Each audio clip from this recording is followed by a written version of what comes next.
The first gunshot sent the buzzards scattering from the old cottonwood tree as Nora Turner rode into Redemption Springs, her long copper hair wild in the desert wind, her reputation riding before her like a dark cloud promising storms. It was 1878, and the Arizona Territory had seen its share of outlaws and outcasts, but none quite like her a woman folks claimed could bring drought to fertile land with a mere glance, or cause a man to waste away with nothing but a whispered word. Dust kicked up beneath her mare's hooves as she slowed to a walk, feeling the weight of the town's stairs from behind drawn curtains and half-closed doors. She needed supplies, just a few days' worth, before moving on as she always did when the whispers grew too loud. "There she is," came the inevitable murmur, floating from the wooden boardwalk where three women gathered, their faces twisted with distrust. The cursed woman from Silver Creek. Nora pulled her hat lower, casting her emerald eyes in shadow. The accusations had followed her for 2 years now, ever since the incident at her family's homestead. She hadn't caused the drought that killed their crops, nor the fever that took her parents and brothers. She hadn't brought the rattlesnake that bit her sister or made the well water turn brackish.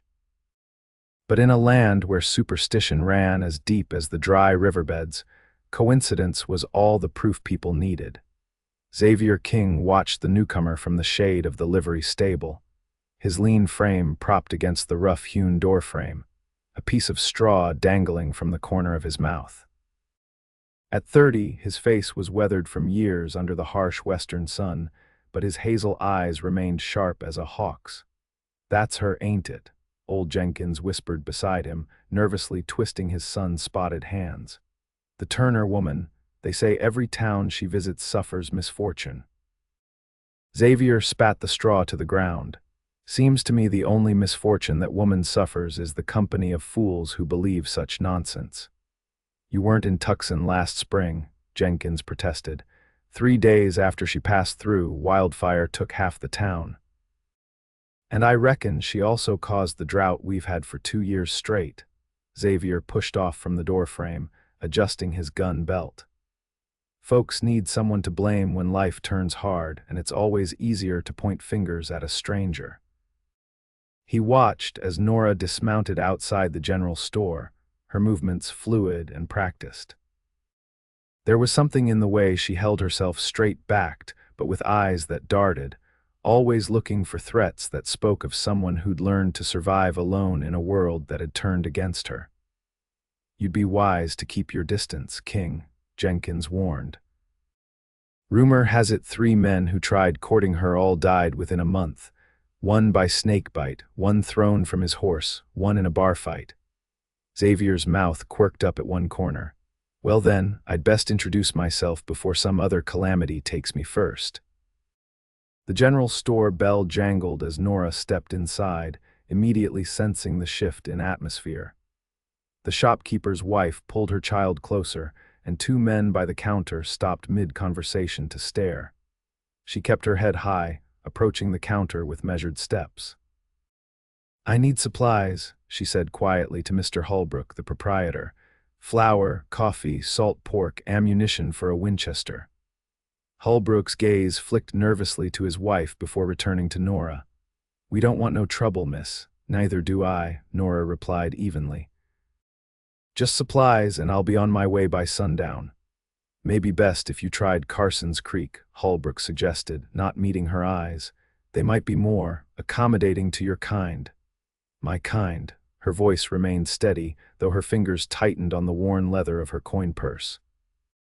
"And what kind would that be, Mr. Holbrook?" The store fell silent, the tension thick enough to cut with a knife. "The paying kind, I should hope," came a deep voice from the doorway. Nora turned to find a tall man in a dust-covered duster and worn leather chaps leaning against the doorframe. His dark hair was slightly too long, curling at the nape of his neck beneath his Stetson, and a faint scar traced his jawline. "These good folks were just explaining they don't want my business," Nora said coolly. Xavier stepped forward, boots thumping deliberately on the wooden floor. "Is that so?" "Seems mighty strange for a merchant to turn away honest coin." He looked pointedly at Holbrook. Especially when the bank's been calling in loans all over the county. Holbrook's face flushed. Now see here, King. No, you see here, Xavier interrupted, his tone pleasant but with steel underneath. Miss Turner wants to purchase goods same as anyone else. Unless you've suddenly become wealthy enough to turn away customers. Murmurs rippled through the store as Holbrook's jaw worked silently. Finally, he reached beneath the counter for a burlap sack. What was it you needed again, miss? 10 minutes later, Nora exited the store with Xavier beside her, both carrying parcels of supplies. She secured them to her saddle before turning to face him. I didn't ask for your help, she said, but there was less ice in her tone than before. Never said you did. Xavier tipped his hat back with one finger. Xavier King. Most folks call me Zav. I know who you are, Mr. King. Your reputation precedes you as well. Does it now? His eyes crinkled at the corners.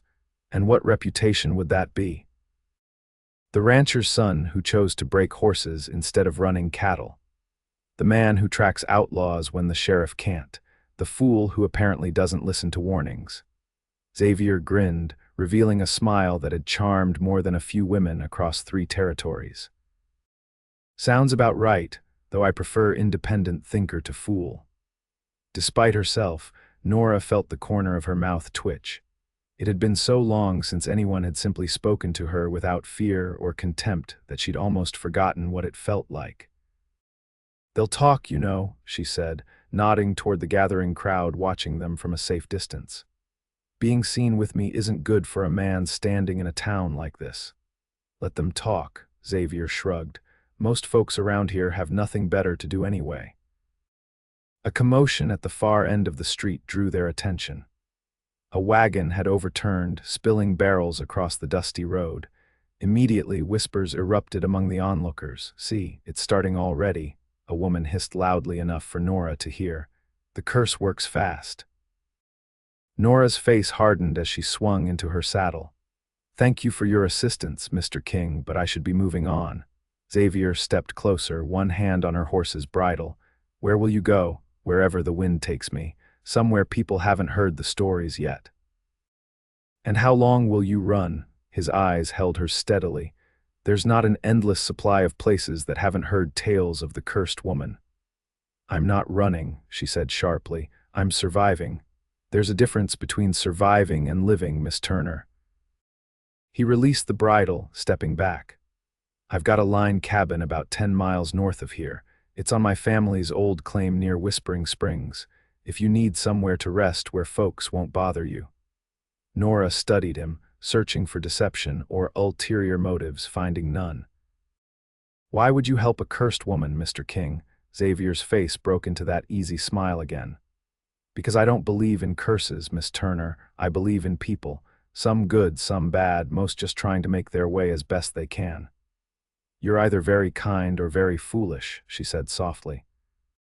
I've been called worse. He stepped back. Cabin's yours if you want it.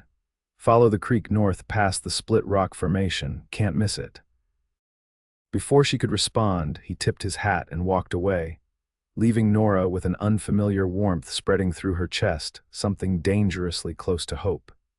That night, as Nora made camp beneath the vast canopy of stars, the decision weighed on her.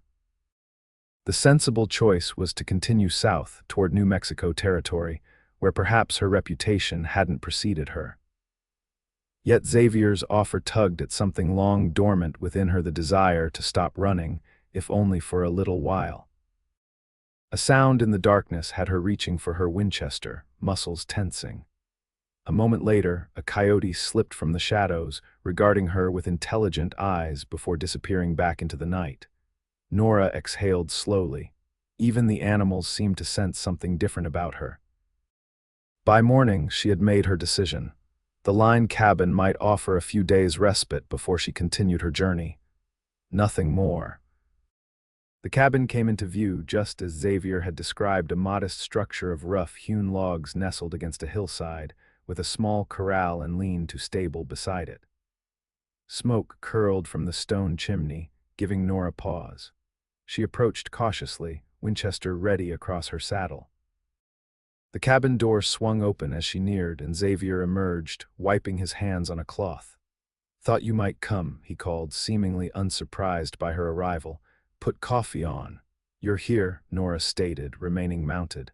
"I thought the cabin would be empty." "My apologies for the confusion," he gestured toward the stable.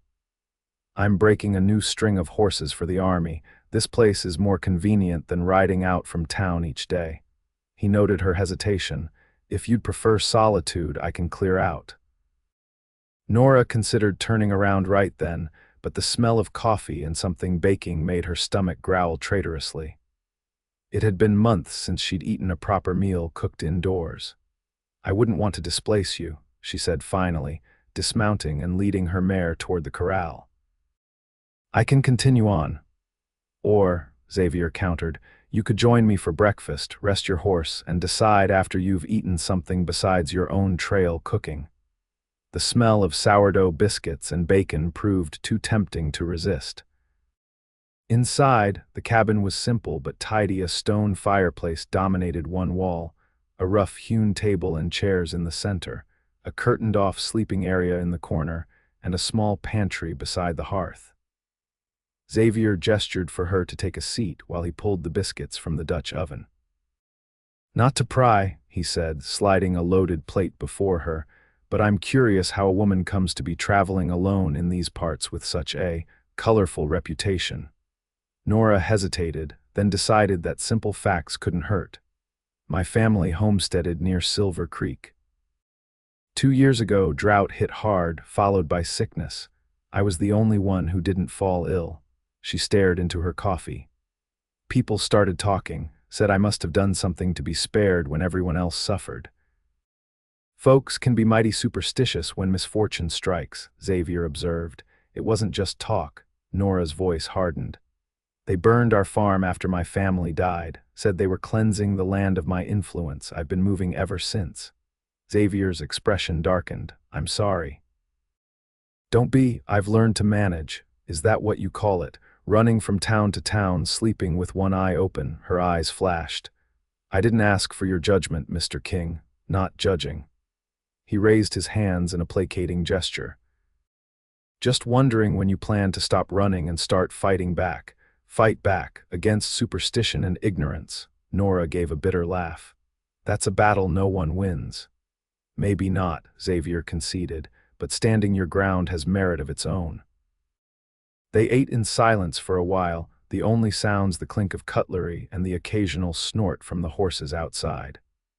When they finished, Nora insisted on cleaning up a small repayment for the meal.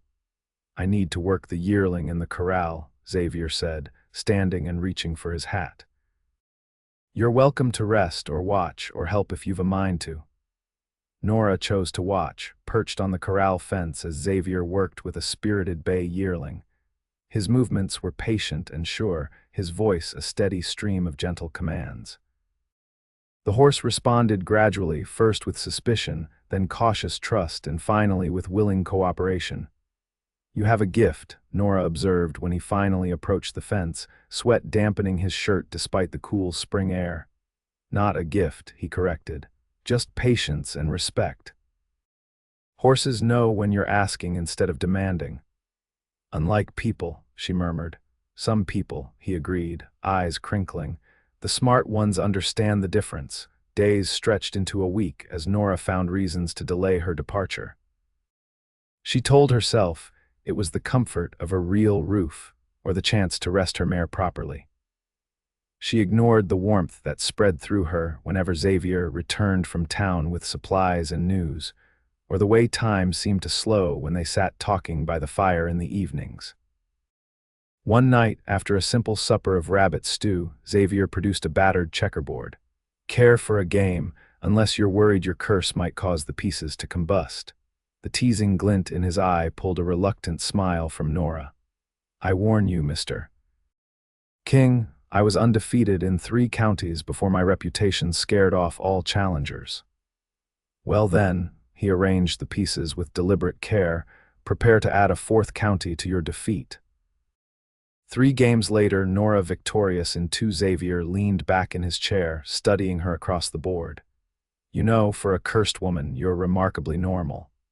What did you expect? That I'd have cloven hooves and breathe fire? Something like that, he admitted with a grin. Though the fire breathing might have been useful for lighting the stove in the mornings. Nora laughed a genuine laugh that surprised them both with its warmth. My many talents, unfortunately, don't extend to the supernatural. I'm beginning to think your only talent is taking all my checkers. Xavier reset the board. One more game, loser makes breakfast. It was nearly midnight when they finally retired, Nora to the small cot Xavier had set up near the fire, he to his bed behind the curtain. As she drifted towards sleep, Nora realized it had been the most pleasant evening she'd spent in years. The peace shattered 3 days later when Xavier returned from town, his expression grim. "Riders coming," he said without preamble. 5 of them, led by Sheriff Mills from Redemption Springs. Nora was immediately on her feet, reaching for her saddlebags. "What do they want?" "You, apparently." Xavier bolted the door.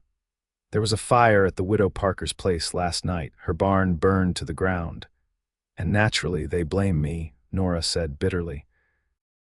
"Even though I haven't set foot in town for over a week.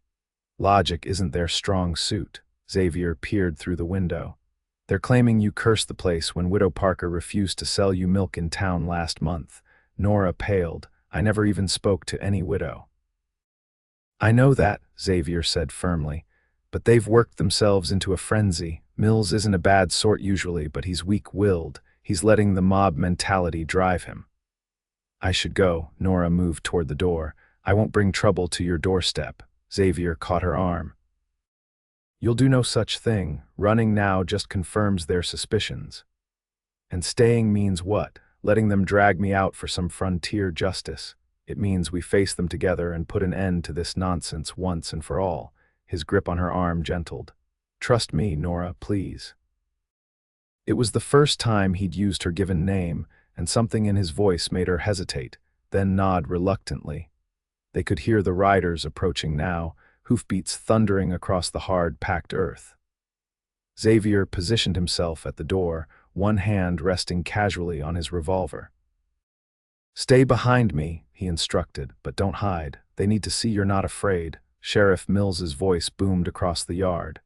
"Xavier King, send out the Turner woman." Xavier opened the door but remained in the doorway, his frame blocking entry. "Afternoon, Sheriff. What brings you and these fine citizens to my property?" Mills sat atop his horse, flanked by 4 men Nora recognized from town, including Holbrook, the storekeeper, and Jenkins from the livery. "We've come for the woman," Mills declared. "She's wanted for questioning about the fire at Widow Parker's." "Interesting," Xavier replied conversationally. "Considering Miss Turner has been here with me for the past 8 days straight, never once leaving my sight." Mills shifted uncomfortably in his saddle. "Doesn't mean she didn't cause it with her ways. Xavier's voice took on a dangerous edge.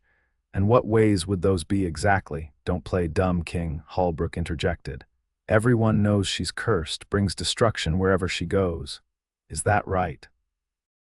Xavier took a step forward. "Funny thing about curses, they're mighty hard to prove in a court of law. You got any evidence beyond superstition and coincidence?" "We don't need evidence," Jenkins called out. "The signs are clear enough." "Then you won't mind if I share some signs of my own." Xavier's voice carried across the yard. "Like how Widow Parker's no-good son was seen sneaking out of her barn with a bottle the night of the fire, or how Holbrook here has been trying to buy her land cheap these past 6 months. Murmurs broke out among the riders. Mills glanced uncertainly at Holbrook, whose face had turned an interesting shade of purple. "That's a damned lie," Holbrook sputtered. "Is it?" Xavier countered. "Because Jake at the saloon tells a different story. Says you were bragging just last week about how you'd get that land one way or another."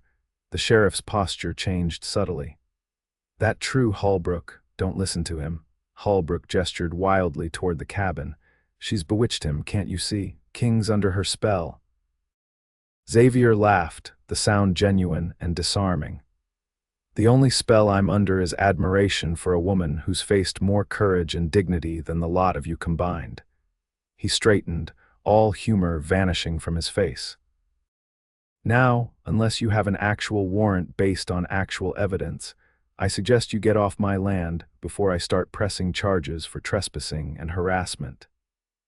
Mills hesitated, looking from the determined set of Xavier's jaw to the nervous faces of his posse. Finally, he touched the brim of his hat. "We'll be looking into the matter of the widow's son, King, if what you say proves true."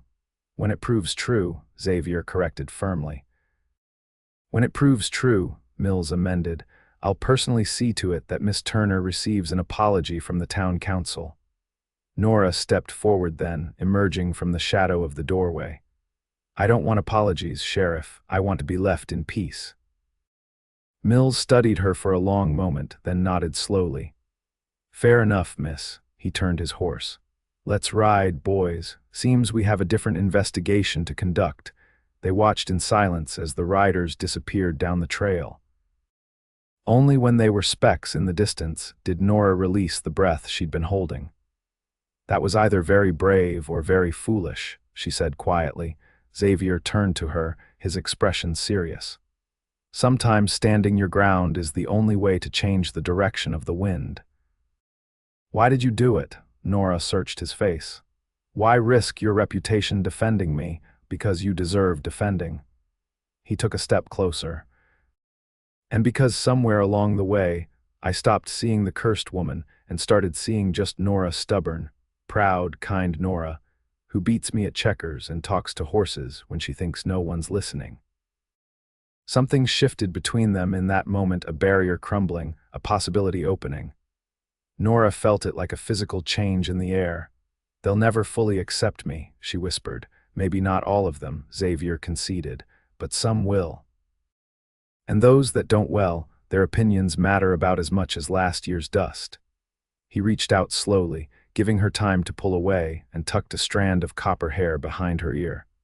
"Unless you're set on continuing your wandering ways," Nora leaned almost imperceptibly into his touch. "I've been running so long, I'm not sure I remember how to stay still." "I could help with that," Xavier offered, his voice dropping lower, "if you're willing to try." The weeks that followed brought gradual changes to Redemption Springs. Sheriff Mills, true to his word, discovered that the widow's wayward son had indeed caused the fire with a carelessly discarded cigarette after sneaking liquor from his mother's stores. Holbrook's schemes came to light as well, resulting in a hefty fine and a significant blow to his standing in the community. Nora remained at the line cabin, helping Xavier with his horses and slowly venturing into town at his side. The whispers continued at first, but as 1 month stretched into 2 with no calamities befalling the town, the fervor of superstition began to fade. Not everyone changed their minds. Of course, some folks clung to their beliefs regardless of evidence to the contrary, but enough did that Nora could walk down the main street without being treated like she carried the plague. On a warm evening in July, Xavier took Nora riding to a mesa overlooking the valley, timing their arrival for sunset. They dismounted, spreading a blanket on a flat rock to watch the sky transform from blue to brilliant oranges and pinks. "I have something for you," Xavier said, reaching into his saddlebag. He withdrew a small leather-bound book. "Found it in Carson's Creek last week." Nora took it curiously, opening the cover to find blank pages inside. "A journal. Thought you might want to write your own story," he explained. Instead of letting others tell it for you, emotion tightened her throat as she ran her fingers over the smooth pages. "Thank you." Xavier shifted beside her, suddenly looking uncharacteristically nervous. "There's something else I wanted to ask you." "What is it?" Nora turned toward him, noticing the unusual intensity in his gaze. "I know we haven't known each other all that long in the grand scheme of things," he began, "but I've never been more certain of anything in my life." He took her hand in his. "These past months with you have been the best I've known." Nora's heart quickened as Xavier continued. "Yesterday in town, I overheard Mrs. Calloway warning her daughter to stay clear of you, said you were still cursed despite what the sheriff discovered. Some minds won't be changed, Nora said softly, a familiar resignation settling over her. That's just it. Xavier's eyes held hers intently. I told her if you were cursed, then let me be blessed by you forever, because I'd rather share in your supposed misfortune than spend a lifetime of so-called good fortune without you. Nora's breath caught as Xavier pulled something small from his pocket, a simple gold band with a single small pearl. It was my mother's, he explained. I'm asking if you'll marry me, Nora Turner, if you'll make a home with me, curse and all.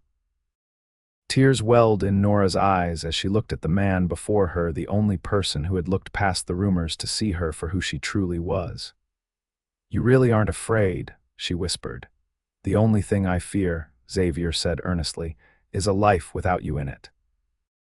Nora threw her arms around his neck, nearly toppling them both from their perch on the rock. Yes, she breathed against his neck. Yes, I'll marry you.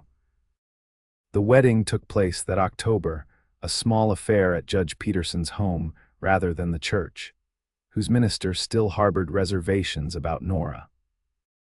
Xavier's family came from Texas, his father gruff but welcoming, his sister immediately taking to Nora with warmth that brought fresh tears to her eyes. To everyone's amazement, even Widow Parker attended, bringing an apple pie and a quietly offered apology for her son's actions and her own hasty judgment. Cursed woman marrying the most stubborn man in the territory, old Jenkins remarked to Sheriff Mills as they watched the couple exchange vows. Either the bravest thing I've ever seen or the most foolhardy. Mills sipped his punch thoughtfully. Maybe both, but I'll tell you this, I've never seen two people look at each other quite the way those two do. As winter settled over the land, Nora and Xavier established their home on the edge of King family land, in a new cabin Xavier had been building secretly during their courtship. Life wasn't without challenges. Some folks still crossed the street when they saw Nora coming, and others refused to do business with them altogether, but for every person who held onto superstition, another came around, seeing the couple's genuine happiness and prosperity as evidence against any curse. On Christmas Eve, as snow dusted the windows of their cabin, Xavier found Nora writing in the journal he'd given her, her copper hair glowing in the firelight. "What story are you telling tonight?" he asked, setting a mug of hot cider beside her. Nora smiled up at him, a peaceful contentment in her eyes that had once been unimaginable. Our story. How a cursed woman and a stubborn cowboy defied an entire town's superstitions. Xavier leaned down to kiss her forehead, and lived happily ever after. We're still writing that part, she replied, taking his hand and placing it gently on her stomach, where the faintest rounding had begun to show. But I'd say the next chapter looks promising. Xavier's eyes widened, joy transforming his features as understanding dawned. He knelt beside her chair, pressing his lips to where their child grew beneath her heart. Still believe I'm cursed? Nora asked softly, running her fingers through his hair. Xavier looked up, his eyes shining with unshed tears of happiness. If this is a curse, he said fervently, then I thank God every day for blessing me with it. Outside, the winter wind howled across the plains, but inside their cabin, warmth and love created a sanctuary neither had dared hope for proof that sometimes the greatest blessings come disguised as curses, waiting for someone brave enough to see beyond the surface to the truth that lies beneath.